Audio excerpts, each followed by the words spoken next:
pwede daw ma-hack ang payout account natin sa Facebook. So, ito yung napupunood ko. Ewan ko kung totoo. Tingnan nyo to. Una, punta tayo ng Facebook. Then dito sa may upper right side, pindutin lang tong tatlong linya. Then, pindutin itong professional dashboard. Then, scroll up. Then, pindutin itong payouts. Then, dito sa taas, yung may gear icon, pindutin lang to.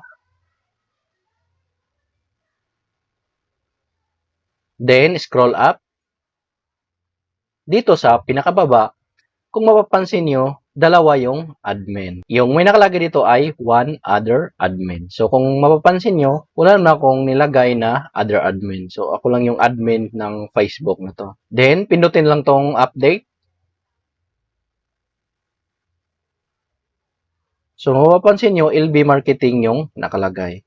So, nagtaka rin ako bakit ganon. Kung totoo man na hacker to, ang gagawin lang natin ay i-block tong account na to.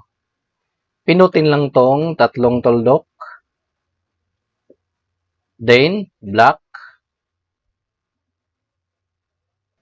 LB Marketing. You block LB Marketing. Blocks are profile specific and apply individually. This block won't apply to LB Marketing's others profile, but will limit some of the ways they can interact with you from their other profiles.